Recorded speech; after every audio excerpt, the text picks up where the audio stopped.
Okay, this is what we are going to start with.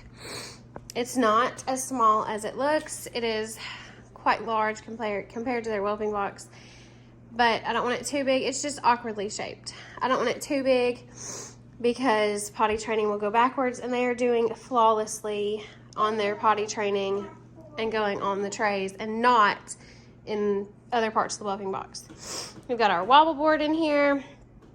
I put some, not all, but some of the little balls they got for Christmas in here. A stuffed animal, a flat toy, just different. This is going to be their curriculum for the day. Every day we do different objects, different textures, different heights, different shapes, different sounds. Every day we do something different to expose them to different curriculum items, to desensitize them to anything that they might encounter in their little lives. We're introducing the crate to them. The door will not ever be closed. They can smell it, they can go in it, they can lay in it, they can do whatever. They don't have to even touch it. But I introduce it to them so they can get used to the smell, the look, the feel of it, and the door will stay open. And we start crate training around 6 weeks. So this is just the introduction to it. So they'll have 2 weeks of exposure to it. And once they show me that they can continue good potty training behavior, this will expand as they age. But they've never been in here. This is brand new to them. So I'm keeping it small. I'm being smart about it. I did put flooring underneath these mats to protect my floor. And if you followed us on our last litter, it wasn't behind the couch. It was here. But this time I put it back here because it's still by the back door. So once we start going outside to potty, it is still near the back door, but it's not in the way. And last time we did not have a formal dining room table. We do now. So I cannot put our breakfast nook table in here to get it out of the way. Don't look at the mess. We're gonna clean up. But so we have to have a different little system here. So they will be, this is their daytime toddler area, curriculum area, and it's in like the main rooms of the house. I cook in there. The kids eat some of their meals in here. This is the family room. We're watching a movie. But they'll get family exposure in here versus a little quieter in there in the puppy room. So they will do their daytime curriculum in here, be exposed to all the normal noises of the house. Every time we open the back door, the alarm dings and the dog is running through here. So they get more exposure right here. As for daytime, they will still sleep in the puppy room, and I'm going to go in there in just a minute and switch that around and show you their new sleeping area. But let's go get the puppies and see how they like it.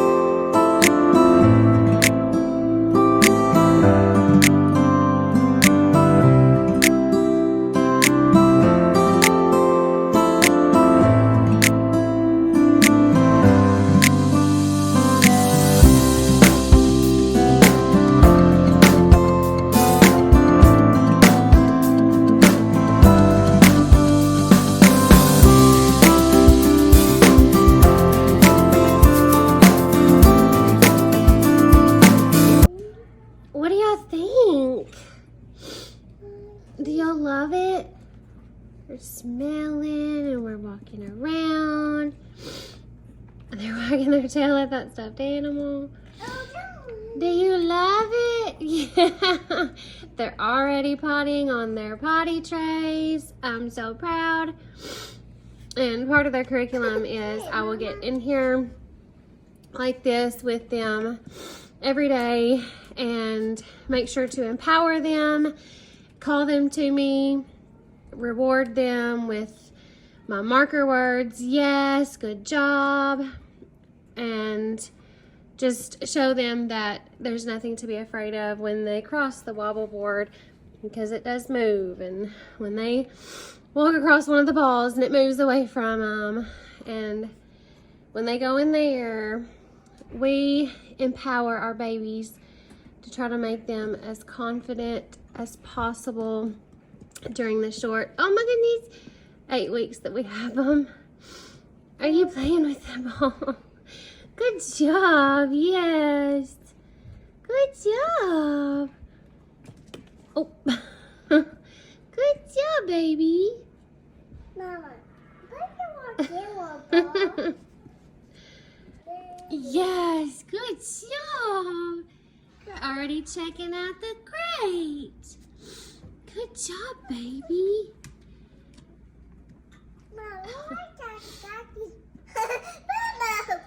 Oh, are you gonna try to close the door?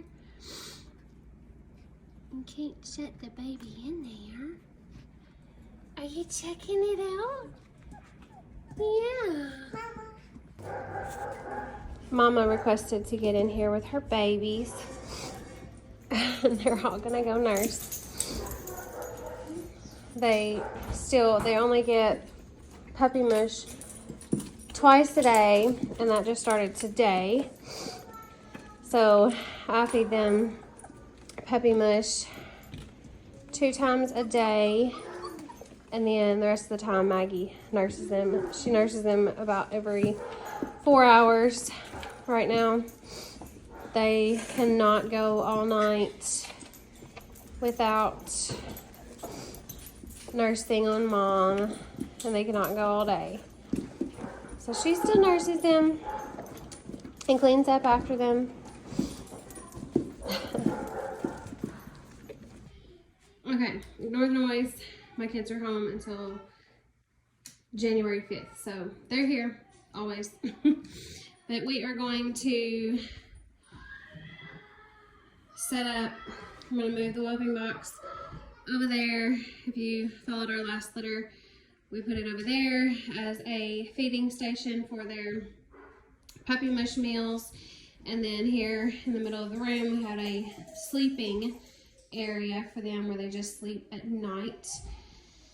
So that's what we're going to do now.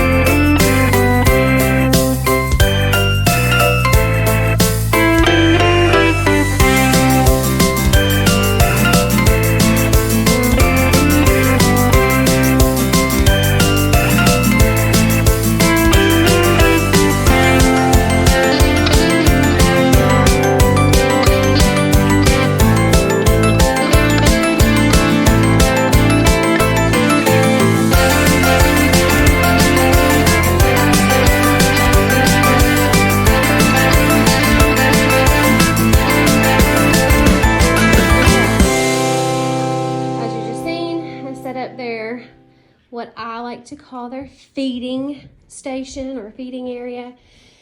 So they'll get their puppy mush meals in here from now until they start eating alone, like on their own individually at 6 weeks.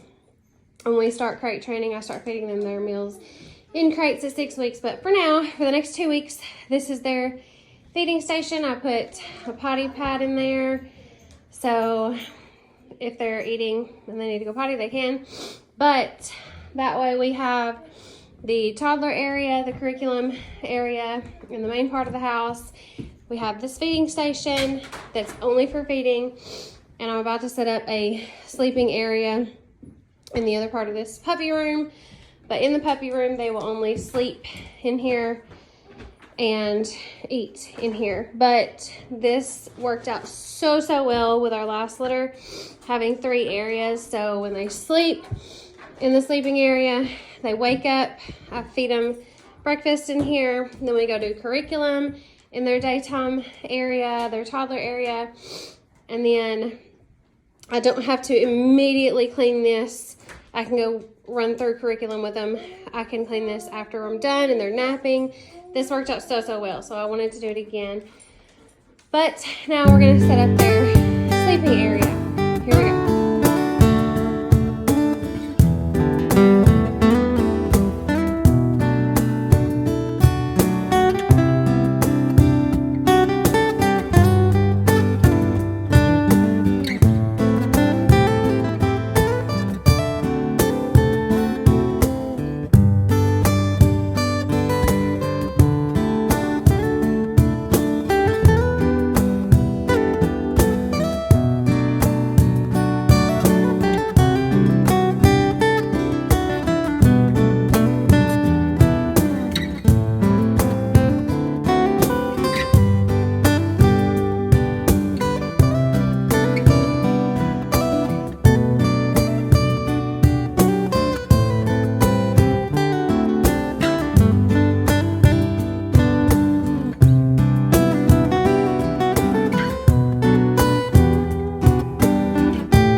Will be sleeping here at night. They cannot sleep without eating all night long yet because they will get hypoglycemia.